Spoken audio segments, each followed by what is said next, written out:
Hello everyone, welcome back to the second session of The Portrait of a Lady, written by Khushwant Singh.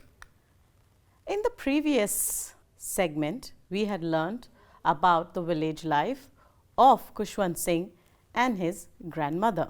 In today's session, we are going to understand about the city life of Khushwant Singh and his grandmother. Before going ahead with the part 2, we will be understanding the new words in the lesson. The first one being the courtyard. The courtyard is an unroofed area that is completely or partially enclosed by walls or buildings. This type of construction was commonly used during the period in time from 20 to 30 years ago. The courtyard becomes a lively and energetic place during festivals and marriages. So, in olden days, there were houses which were constructed really huge with a place for celebrating, for functions, for various other activities. Snapped, break suddenly and completely.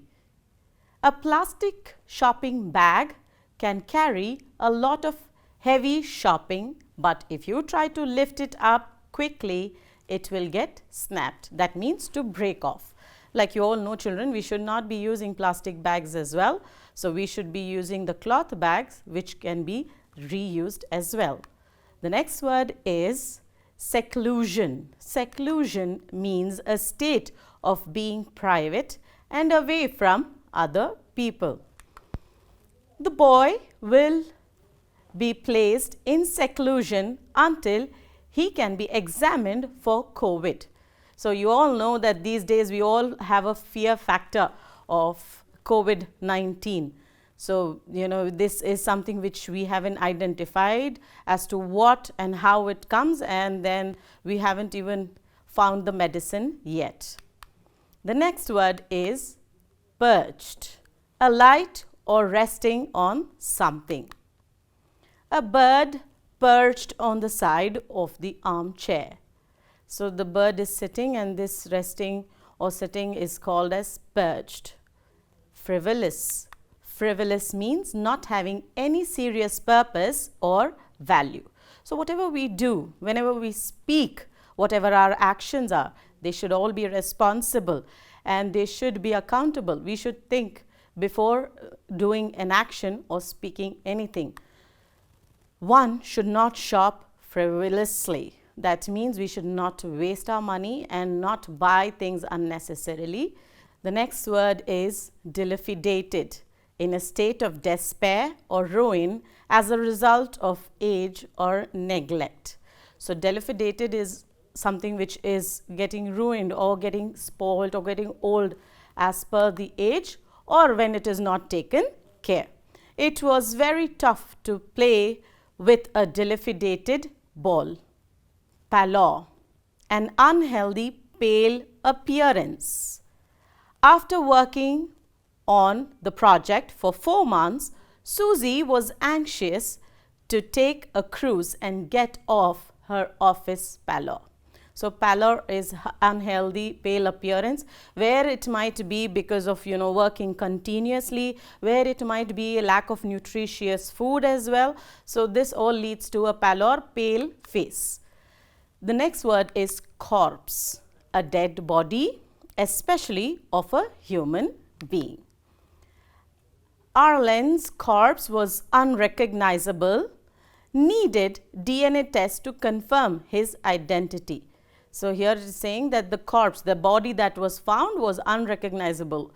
At certain times it happens that the body starts decaying and we cannot recognize the body. So, at that point in time we do a DNA test to identify whose body it is. The next word, here we come to the lesson where we are going to see the change in the life of two people, that is Khushwant Singh and his grandmother. A turning point in their beautiful relationship arrived when they went to live in a city. Now, the writer used to go to the city on a school bus where his grandmother could not accompany. So, here it is a contrast when these both were there in the village. they both were going to the school together, and grandmom would go to the temple, which was just the next building of the school. So by the time Khushwant Singh would finish his studies at the school, she would be busy in prayers and learning the verses. So now here they both are not enjoying the bond or togetherness that they were enjoying in the village by going to school and temple together. Here Khushwant Singh is going all by himself in the motor bus. Studied subjects like physics, English, mathematics and many more subjects those grandmother could not understand at all. So here every time when Khushwant Singh is back from school, grandmom would ask, how was your school? What did you learn today? So now when Khushwant Singh is answering to grandmother's questions, she would not understand that, what is physics, what is mathematics, because she was a person who was uneducated. As his grandmother could no longer go to school with him to send him, she felt upset, and there was no teaching about God and scriptures at the school city. Instead, he was given music lessons, but she said nothing. So here Khushwant Singh's grandmom is a little disturbed because she could not accompany Khushwant Singh along, and on top of that she is not understanding the change in the academics of Khushwant Singh, where over there he was learning academics, but also he was learning the scriptures and the religious content as well. But here it is completely different. Leave apart the scriptures that he has not been learning. On top of it all, he is learning music now, though Khushwant Singh's grandmother did not like it. She did not say a word. When the writer went to a university, he got a separate room in his house. The common link of the relationship between the grandson and the grandmother was broken now. So from the childhood, Khushwant Singh's grandmother has been taking care of Khushwant Singh, bathing him, getting him ready, making breakfast for him, going along with him to the school, and all this, and she enjoyed doing this as a grandmother. But suddenly when they moved into the city, there was a cutoff between the relationship of Khushwant Singh and his grandmother.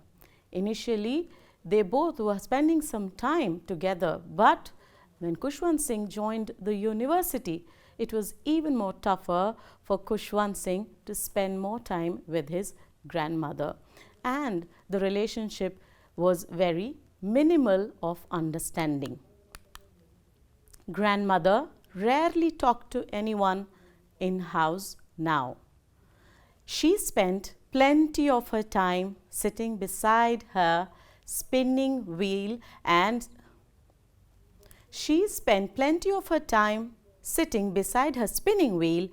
reciting prayers of God. She started feeding the sparrows in the afternoon. So now, since she had nothing much to do, so she was spending her time on spinning wheel, where in olden days also they would use the spinning wheel to make the cloth. Even you see Gandhi ji also, he is there with the spinning wheel. So like that she would spend time on the spinning wheel and reciting prayers. So most of the time, a lot of people, they spend their majority time in praying. And then for her pastime, she would now go feed the sparrows in the courtyard. When the writer was leaving abroad for his further studies, his grandmother did not get disturbed at all. Rather, she saw him off. So now the routine of Khushwant Singh was set. He is going to his college, he is coming back and spending time in his studies and friends. And even the grandmother has accepted the routine, and she is going ahead with that, reciting, praying, spending time with her spinning wheel, and then feeding the sparrows. So even she is set with the routine. So one fine day, Khushwant Singh comes up and says that he is going abroad for his further studies. So he expected that his grandmother would be very emotional. She would burst out to cry and start sobbing. But nothing of that sort happened. In fact, she was very calm and composed. And she said, all right, that is good. And she also went to see him off at the airport. Seeing her grandmother at this old age, the writer was thinking that it might be the last meeting with his grandmother. But when he came back after duration of 5 years, his grandmother was there to welcome him back, and he saw her celebrate his return. So now when he is going abroad for his further studies, he expects a different reaction from grandmother, but yet yes, he is disappointed. Though he is disappointed, he also thought in his subconscious mind, he was thinking that okay, grandmother is caught up with age, and for 5 years period in time I am going, I don't know whether she would be alive by the time I would come back. But to his surprise, she survived, and she was also there to welcome him back home after his further studies. The next day, the next morning, when Khushwant Singh has arrived in India, and he started saying the next day what happened. The next morning, after the return of his grandson, she got ill. So immediately the next morning, after Khushwant Singh had arrived to India, she got ill. Although the doctor told that it was a slight fever and would go away very soon, still she could foresee that it was her time to leave this world. She did not want to waste her time talking. So the doctor was called and she was examined. And when she was examined, the doctor said that there is nothing to worry, that it's just a normal fever. She will be fine soon. But her inner feeling, there is always an inner feeling with all of us. And Khushwant Singh's grandmother also had an inner feeling where she thought that my time has come to an end. Very soon I shall be leaving the abode of earth. And she, at that point in time, she did not want to talk to anyone. She wanted to be secluded and just wanted to be with herself. She went to her bed praying and telling the beads till her lips stopped moving and the rosary fell down from her lifeless hands. So whatever she had thought that my life is coming to an end, that's the way it happened. It was a very sad moment for all of them in the family that she died. And during her last few minutes of her life, she just prayed with her rosary beads and her lips stopped praying, which indicated that she was no more in this world. To grieve her death, thousands of sparrows flew in and sat, dispersed around her body. All the sparrows flew away without making any noise when the dead body of the old lady was carried away for the last rites. So now we all know that she had a routine of feeding the sparrows. So now when she is dead, her body was kept in the courtyard. Like every day, the sparrows came even today, and they saw that the lady who was feeding is no more alive. And even the birds, when you see, they are always chirping, making noise, making the surrounding very happy. But now even the birds realize that the person who has been feeding us is no more. So they sit quietly, and after a few minutes they fly away.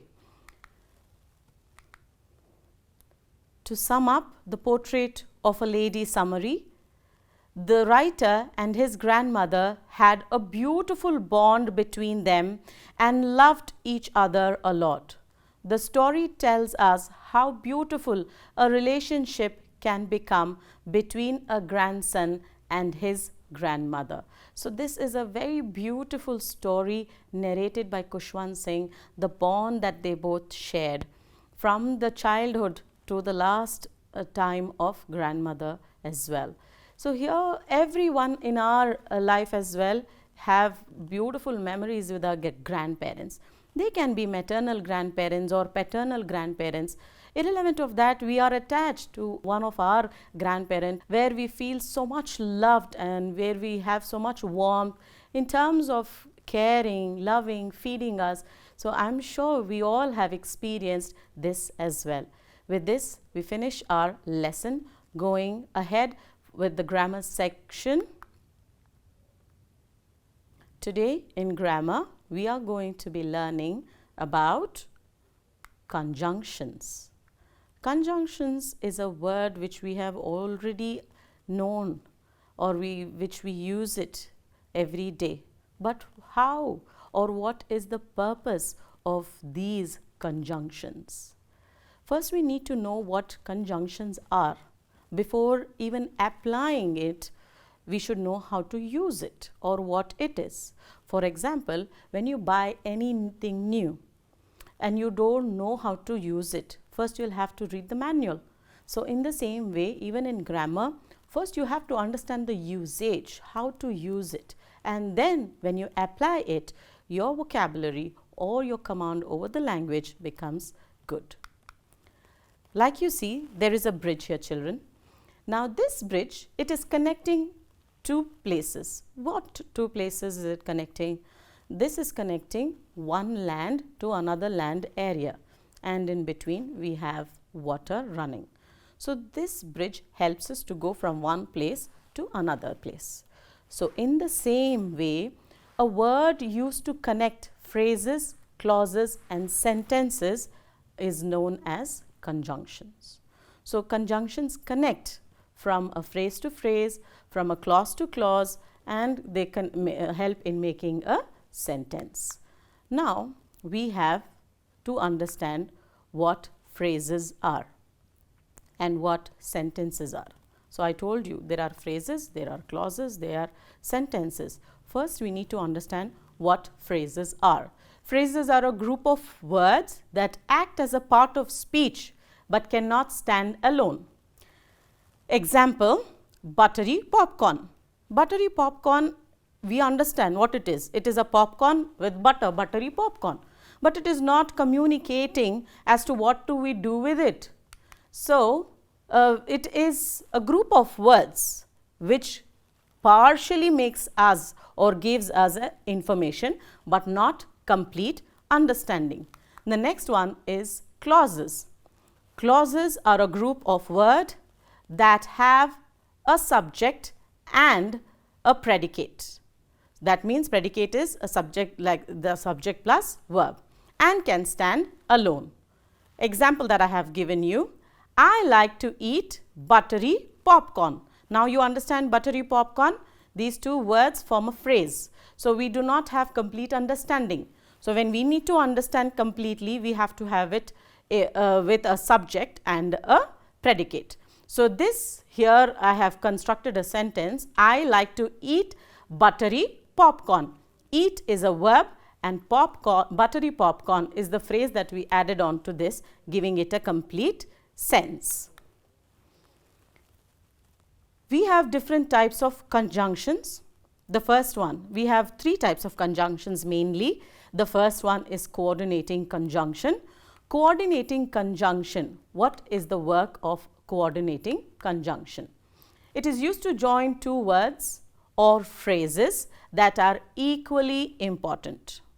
So here I am saying that this conjunction, that is coordinating conjunction, joins two phrases with equal importance. We shall be learning ahead, and these conjunctions are for, and, nor, but, or, yet, soon.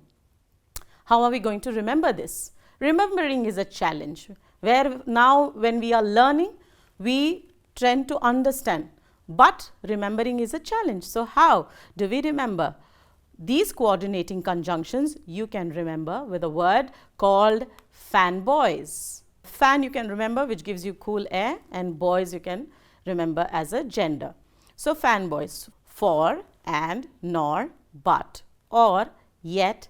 So let's quickly construct a few sentences. This mushroom stew is savory and delicious. So here in the first sentence, we are joining two words with equal importance. That means we are telling how the mushroom soup is. It is savory and delicious as well. So both are equally important words. Bill refuses to eat peas, nor he will touch carrots. Here we are joining two phrases, a group of words. That is, Bill refuses to eat peas, nor he will touch carrots. So here we are combining two different phrases with one conjunction. The next conjunction that we will be learning about is subordinating conjunction. Subordinating conjunction here is a word or a phrase that links a dependent clause and an independent clause. In the previous one, what we had learnt, that there are two main words or phrases that has equal importance or weightage. But here in subordinating conjunction, we link the main or the independent clause with the dependent clause. There are about 50 subordinating conjunctions. Now first, let's understand what an independent clause is and what a dependent clause is. Independent clause is a clause that can form a complete sentence and can stand alone, having a subject and a predicate. So here independent clause is understood that even if I give you a sentence, it conveys the complete meaning. Now what is dependent clause? A dependent clause is a clause that cannot stand alone as a complete sentence because it does not express a complete thought. I have constructed a sentence here for your reference of dependent and independent clause. The crew could not see the whale, which had surfaced only 50 meters behind them. Here the sentence is saying about a crew, that is people who are on ship. They did not see the whale, which was just 50 meters away and it had come on the surface of the water. When I tell you the crew could not see the whale, it is an independent clause which is conveying a meaning saying that the crew did not see the whale. If in case I tell you which had surfaced only 50 meters behind them, what are you going to understand from this? We are not going to understand anything. So this is a dependent clause. Now these two clauses have to be connected, and the connection of these two clauses will happen by subordinating conjunctions. So here you see subordinating conjunctions, few of those I have put it on the list, and let's quickly construct sentences. After the basement flooded, we spent all day cleaning up. So after here is a subordinating conjunction. I do not want to go to the movies because I dislike the smell of the popcorn. So I do not want to go to the movies, here if you take, is an independent clause, that I don't want to go to the movies. The reasons can be different. The reason here listed is I dislike the smell of the popcorn, or I would say that I do not want to go to the movies because the tickets are highly priced. So the reasons might be different. The third one, until spring arrives, we have to be prepared for more snow. So here it is saying until spring arrives. So what we have to do? We have to prepare for more snow, we have to prepare for warmer clothes. So like this you can construct sentences with subordinating conjunctions. As soon as the alarm goes off, I hit the snooze button. So as soon as is a subordinating conjunction. So as soon as the alarm goes off, I hit the snooze button. The next conjunction are called as correlative conjunction. Now correlative conjunctions always work in pairs. So we have to keep in mind that correlating conjunction means pairs. Correlative conjunctions correlate They work in pairs to join phrases or words that carry equal importance within a sentence. Let's see the examples. She is both intelligent and beautiful. So, here we have conjunctions which are giving equal weightage or importance, that is, she is both intelligent as well as beautiful. I will either go for a hike or stay home and watch TV. So, we have to understand that these two words have to go together. That is why they are called correlative pairs. Jerry is neither rich nor famous.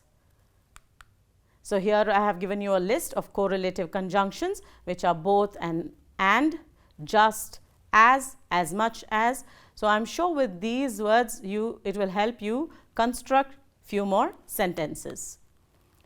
Now, let us quickly move to the segment of home assignment. I would wish you to write a short note on the school life of the city. That means Khushwant Singh experienced both the village school life and the city school life. I would want you to write a short note on the city school life.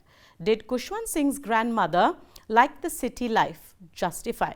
So, you have to explain as to if Khushwant Singh's grandmother liked the city life or she did not like the city life.